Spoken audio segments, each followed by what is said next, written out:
masih aki ya teh cungkring. Cek si Bugel barang anjog ka hiji pilemburan. Teuing kakak, uing poho deui euy. Ah sia dasar goblok. Tadi baru sia nyaho imah ki uyat. Ayeuna sia ngomong poho deui. Hampura kakak. Kaya di lembur Cipeut deui asa beda ayeuna geuning kakak. Terus rek kumaha atuh sia geus kieu. Mana geus sore deui. Lamun kabeutingan urang bisa cilaka deui sia. Bisa-bisa panggih deui jeung Riwa. Alah si kakak. Baruk si kakak teh sieun ku Riwa. Ayeuna ngomong sieun panggih jeung Riwa. Ye, cek dewek ke lain sieun sia ari mung panggih teh. Tapi dewek izin mun pendak sang Riwa. Jadi dewek mung panggih. Si cungkring jebi. Yah. Bisaan bae si kakak alasan teh. Atuh ari kitu mah sadu jeung wadul atuh kakak sieun-sieun keneh. Cek si cungkring bari jebi. Keur kitu rentang-rentang katempo aya sareng awewe nu keur leumpang ka palebah maranehanana. Si Bugel jeung si cungkring meuli bunga. Tuh kakak, kabeneran si gaya jam awewe leumpang ka dieukeun kakak. Cuang tanyakeun bae sugan kabarehna sugan nyahoeun. Cek si cungkring bari nunjuk. Geruan atuh kunyana cungkring, tanyakeun ka ditu. Si cungkring tuluy ngagupayan eta jalma nu keur leumpang. Bibi, kade bi? Cek si cungkring bari leungeunna ngagupayan. Si Bibi anu digerowan nyamperkeun pok nanya. Ujang nyauran Bibi? Nya Bibi. Uing rek minta tulung. Uing rek nanyakeun ka Bibi. Ari mah aki uyat di mana? Si Bibi nu ditanya rada kerung. Pas kabeneran si Bibi eta teh rada torek. Si cungkring nanyakeun aki uyat teu degean manehna mah aki Juned. Ari Ujang sahana? Kuring teh dulur Nabi. Tambal si Bugel. Oh, sadarekna Ujang teh. Syukur atuh Ujang. Tuh paling itu Ujang bumina teh. Tuh pan aya tangkal buah tuh. Ujang kantun nengkol beka kenca. Telas lempeng bae kegeh aya saung. Tah didinya nganjak nasi aki teh. Cek si Bibi bari nunjuk. Ku si Bugel jeung si cungkring ditempokeun curug si Bibi teh. Duanana unggut-unggutan. Oh nya tuh Bibi nuhun. Cek si Bugel. Tuluy duanana indit ke arah nu ditunjuk ku si Bibi. Ari si Bibina ngadon ngarandegeula nempokeun bangun ku rasa heran. Beutna ge katempo kerung. Rasaan teh geus maraot kabeh tulurna aki Juned teh. Tapi geuning aya nu ngaku-ngaku dulurna. Geus karna teuing. Sugan meureun bener karunya aki Juned teh ambil aya nu ngurus. Keur mah geus kolot saliwang ongkoh. Gerentas si Bibi bari tuluy deui malik leumpang teruskeun lalampahana. Si horeng kulantaran si Bibina salah denge jadi nu tuduhkeun ku si Bibi teh jalma kolot anu geus owah cenah.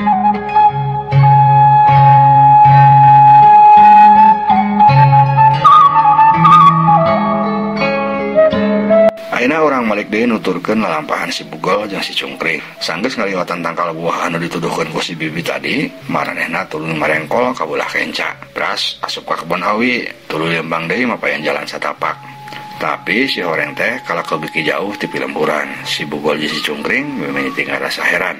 Geuning rarasan teh asa beuki jauh ti pilemburan si cungkring. Boa-boa awewe nu tadi teh nyasabkeun euy. Cek si Bugel. Lah, wakas udon heula kakak. Cek yai ge dosa di sudon teh. Geus lah sia kos nu heueuh bae ngomong doraka sagala. Kos ngarti bae si agama. Tembal si Bugel.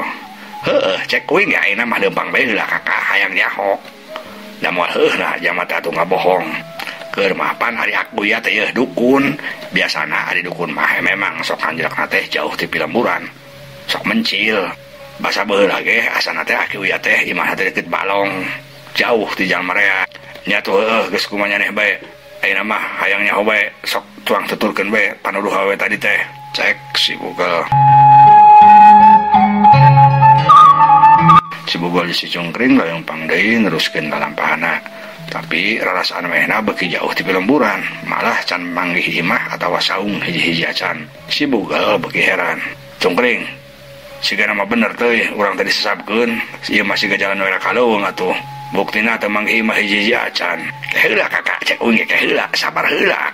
Kagok ayeuna mah saeutik deui, meakeun panasaran. Lamun sampe beula ditu can manggihan kana imah, urang karek balik deui kakak. Tembal si cungkring. Nya atuh geus, sok sia teh heula. Cek si Bugel. Nya kakak uing teh heula. Tuturkeun besi kakak mah. Tapi lamun aya naon kakak ulah ninggalkeun uing nya. Heeh. Nah sia jadi borangan kitu si cungkring teh nembalan.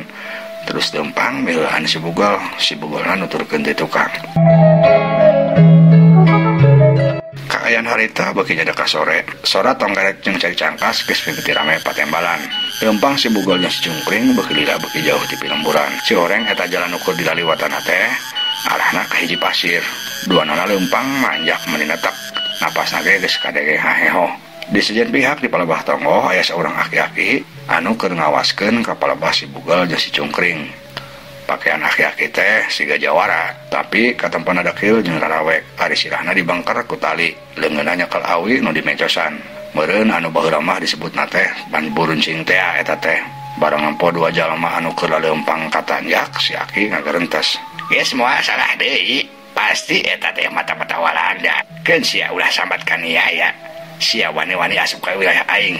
Yeuh si Aki Juned, geus legok tapak neng kadek. Dewek moal meresa jengkal oge tanah diinjak ke manusia pengkhianat terus arandika. Garentes si Aki bari panonama terus melencrong ka si bugol jeung si cungkring anu terus leumpang ngaranjak. Si horeng eta si Aki teh Aki Juned anu dituduhkeun ku si bibi tadi. Jalma aki-aki anu pikiranna geus rada owah teh. Katalah galak si Aki teh sok ngadamunggal jalma-jalma lembur anu rek laliwat ka pasir. Keur mah cenah ari si Aki Juned teh masih geus aki-aki oge baheula jawara. Ayeuna oge moal eleh lamun tarung ngalawan budak ngora sanajan dirempuk ku tiluan oge. Nah jakal ti barang insuna ninggal si Aki teh jadi pikiran awah. Teu heran namun warga-warga sarieun liwat ka palebah padumukan si Aki Juned. Harita si Aki Juned katempo ngahulang siga nu mikir. Teu lila kituna teh tuluy katempo siga ngambelannya si sorangan. Rasak deui sia anjing Walanda. Ditewak, dicangkalak ku aing mah. Gerentes si Aki tuluy katempo si Aki teh leumpang dodongkoan muru ka hiji tangkal anu aya di seberang jalan. Sanggeus anjog maena ngaluarkeun tali tina jero bajuna. Eta tali tuluy dibeulitkeun kana tangkal, tuluy dibandingkeun deui kana dahan anu luhur. Geus ngarasa pageuh si Aki teh balik deui dodongkoan deui, tuluy ngalacat naik deui kana tangkal nu hijina, nalikeun tali. Sanggeus kitu buru-buru turun tuluy nyumput di hiji rungkun. Panon si Aki terus ngawaskeun ka palebah si bugol jeung si cungkring anu terus leumpang nanjak. Anu beuki lila katempo beuki deukeut. Tadi si bugol jeung si cungkring jongjon we leumpang. Maranehna mah teu boga rasa curiga lamun keur diincer ku hiji aki-aki. Tapi ari hate si bugol mah geus beuki ngarasa sangsaya. Pikirna mah teh pasti disasabkeun. Cungkring cek ku sia pikir, moal heueuna atuh si Aki uya teh cicingna di luhur pasir. Pasti urang disasabkeun. Si kakak mah ngomong bae. Cek kuing ge kakak ulah curigaan heula. Ieu, ari Aki uya teh jalma sakti. Cek kuing ge ari jalma sakti teh sok mencil ti batur. Geus atukeun bae uing kakak. Geus ulah ngomong. Heueuh aing nurut. Tapi lamun nyasab sia ge ku aing digablog. Lantaran sarua sia jeung hisa ka aing. Lah kumaha si kakak bae lah. Uing mah capek ngomongna ge kakak. Si bugol teu nembalan terus lempang deui nuturkeun si cungkring beuki lila beuki deukeut ka palebah Aki Juned anu keur ngawaskeun maranehanana. Barang geus aya hareupeun si Aki teh tuluy ngenyang tali. Si horeng Aki Juned teh bener-bener tangginas. Bari jeung ngenyang teh langsung dibeulitkeun ka luhur tangkal. Atuh si bugol jeung si cungkring teh kaeurat, duanana kaangkat ka luhur. Sakilat duanana geus ngagulantung sukuna ti luhur hulu ti handap. Aduh, tolong ieu naon ieu? Tolong ieu naon? Cek si cungkring jeung si bugol. Ari si Aki tuluy luncat ti panyemputanana. Cakakak seri siga nembungah pisan bari ajrag-ajragan. Komponi beunang euy, eta komponi beunang. Ku aing dicangkalak. Moal aya nu meunang ngalawan si Aki Juned mah. Cek si Aki bari luncat ajag-ajagan leungeunna surak. Tapi urang teh udah heula sakedeung.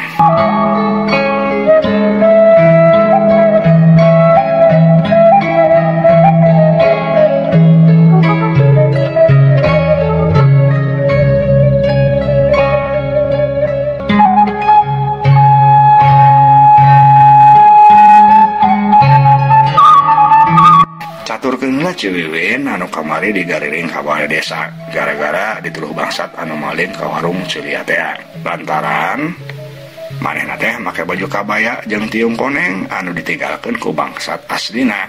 Ayeuna Ciwiwin geus aya di balai desa bari jeung dirariung ku jalma loba. Buka eta tiungna anu nutupan beungeutna euy. Hayangnya hokos kumaha beungeut bangsat teh. Cek salah saurang. Teu kudu ngadua kalian diparentah. Jalma nu sejena anu pangdeuketna jeung Ciwiwin langsung bae ngabetot tiung ngan dipake nutupan beungeut Ciwiwin. Waktu barang breh kabehana kaget.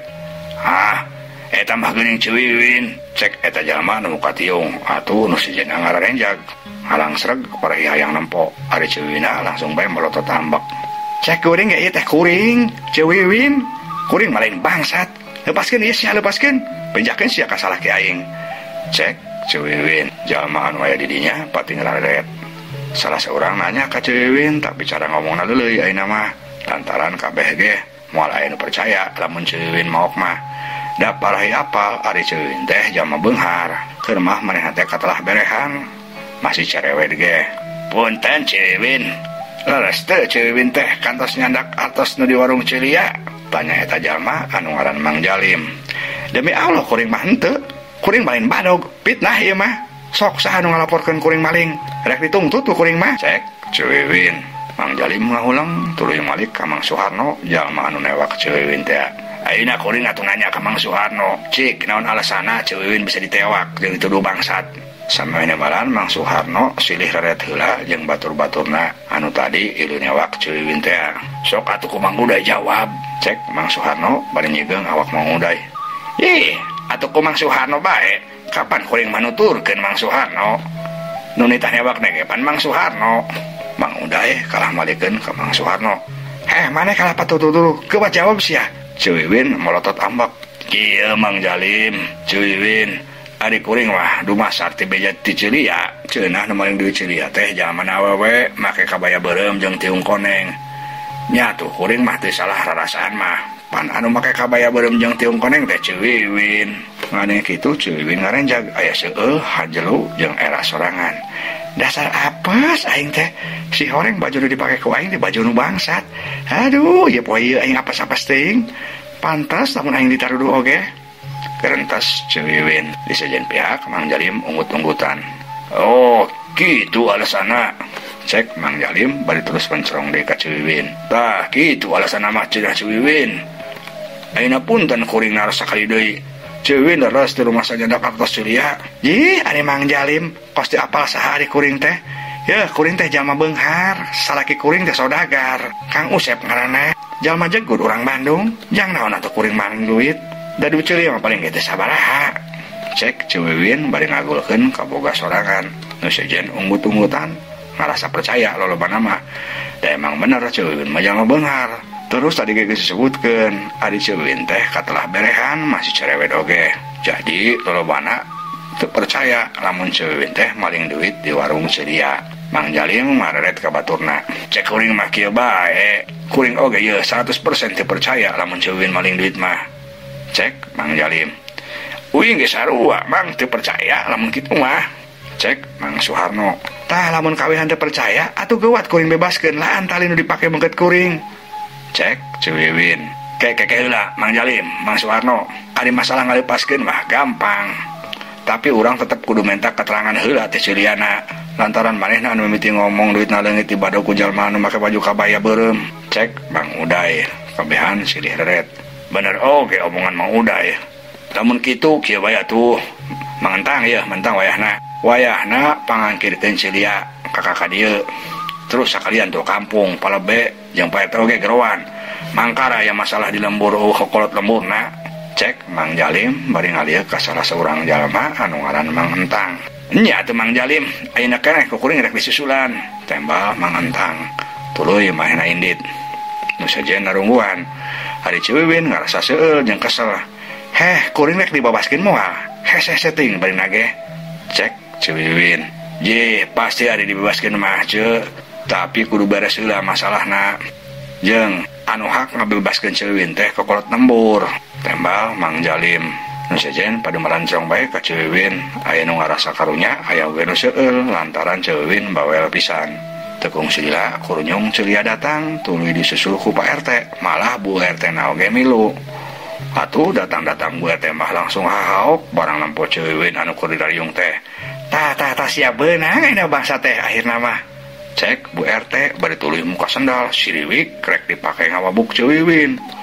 Atuh Ciwiwin meninggal lenyap. Ngan untungna Bu RT buru-buru dicarekelan ku jalma-jalma. Kek sabar heula Bu RT, sabar heula punten sabar heula. Ieu teh can puguh, nah bener teh Ciwiwin mau duit teh. Kukunik ditanyaan heula celiana anu kapalingana. Cek Mang Jalim. Nya barina ge cicing heula tuh ibuna. Ulah matak pingarkeun bae bapak. Geus cicing, ulah ilu campur barina ge urusan laki. Pak RT ilu ngomong, bari jembeut beureum era ku batur. Geus cicing, Mang Jalim ulah pipilueun. Geus sidik si Wiwin teh maok. Kuring mah nampo ku mata sorangan, teu nginjem ceuli teu nginjem mata. Cek Bu RT bari teter jalan hayang neunggel ka Ciwiwin. Ke. Bu RT ke, kuring nanya heula ka Cilia. Punten Cilia. Bener teu basa kajadian deungit duit teh Bu RT nyaksian. Cek Mang Jalim ka Cilia. Teu aya Mang Jalim. Da mung abdi nyalira jeung bangsat nu aya di dinya teh. Teras dasane Ciwiwin ongko bangsatna ge. Da masih ayeuna Ciwiwin nganggo kabeh beureum sareng teu koneng oge. Abdi mah apal pangawakanna. Tembal Cilia jujur. Mang Jalim jeung sejenna malik dimencerong ka Bu RT. Tuh pan saur Cilia anu jadi korban age, Bu RT teh teu aya basa kajadian teh. Punten Bu RT. Nah Bu RT bet nyarios nyaksian ku panono sorangan. Kade bising fitnah. Cek Mang Jalim. Saha nu ngomong kuring nyaksian si Wiwin maling duit Cilia? Tembal Bu RT. Ari kitu tadi Bu RT nyebut nyaksian si Wiwin maling atuh maling naon? Ya dengekeun ku balarea. Kuring bener-bener nyaksian si Wiwin maling, tapi lain maling duit Cilia. Cek Bu RT can kabat ngomongna kaburu dipotong ku Mang Suharno. Punten Bu RT atuh kajelas ari nyalios teh. Heuh keun heula atuh Mang Suharno. Ya si Wiwin teh memang maling, tapi maling salaki kuring nyaho teu? Maling salaki kuring sakali deui tah. Kuring nyaksian sorangan, tah bobengok salaki kuring ge paduduaan tah jeung awe nur tunjung eta tah di kamar. Cek Bu RT bari tunjuk ka Ciwiwin jeung ka Pak RT. Atuh rei bae Ciwiwin teh meninggal ceuy beureum kulantaran era kitu deui Pak RT na. Sedengkeun sejenna malencerong kabeh ka Pak RT. Malah anu gagarodog sagala bari pating harewas. Haruh lamun kieu mah pokona tembur teu bisa dipercaya. Mangkara teu pamajikan batur riembat. Heueuh nya. Da si eta mah keun orangna kitu. Cek jalma-jalma cak kurang teu da heula.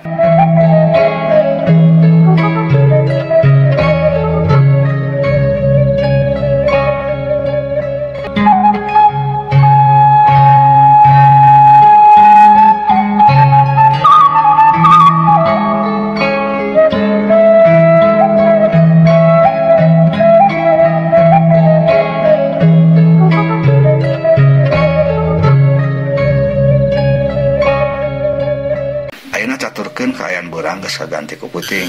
Harita kira-kira wanci ba'da Isya. Jalma-jalma anu teu salat berjamaah Isya di masjid geus pada bubar. Tuluy kabehana muru ka imah nyimas anah rek nahlilan maotna juragan Samin teh. Anak sakedeung jalma-jalma geus karumpul di imah nyimas anah. Nu ari lu tahlil teh meuni lobaan pisan, malah lolobana mah teu kabagi diuk di jero. Padahal imah nyimas anah teh sakitu gedena. Ya kitu nama wajar da ari lolobana mah barudak lembut. Lantaran sok ilahana dia dalam rumah, namun tahlilan teh hari balikna sok merenang berkat. Geus kareumpul ayeuna mah palebe. Sok mending mitian bae ayeuna mah. Cek tua kampung. Nya atuh nya hari geus kumpul mah sing puting teuing ongkoh. Tembal palebe. Satuluyna palebe ngamitian babacaan terus preng ditarurutan ku kabehan. Sorana mending nggerenggeng auhan ka mana-mana. Barang jeung kitu cungungung ujug-ujug kadenge suara anjing anu babaung ti kajauhan disusul ku manuk curig anu kadenge meningalak. Gelebug angin oge ngadadak ngagelebug waguruh sorana matak dikakeungeun. Barang jeung kayan kitu di astana nyaeta di tempat kuburanna boeh Juragan Samin katampo kuburan teh ujug-ujug oyag mimitina lelaunan beuki lila oyagna beuki tarik. Tulilah paduk di tengah-tengah kuburan ujug-ujug katampo aya haseup bodas anu kaluar di jero kuburan. Mimitina katampo hipis beuki hila beuki kandol terus cilegedeg eta haseup tuluy ngajelegedeg jadi hiji makhluk bodas ku kuncungan mata jeung irungna ditutupan ku kapas. Ari dina dadana katampo gorowong ngabrebei keluar getih seukeut kalayang eta makhluk teh ngalayang leumpang nangangkang teu antol kana taneuh. Inditna eta makhluk dituturkeun ku angin anu ngagelebug jeung sora anjing anu babaung kan waktosna saep. Ieu dongeng karangan pribados Kang Abun Burhanuddin hapunten kakiranganna mugia katampi kalayan kabingahan. Assalamualaikum warahmatullahi wabarakatuh.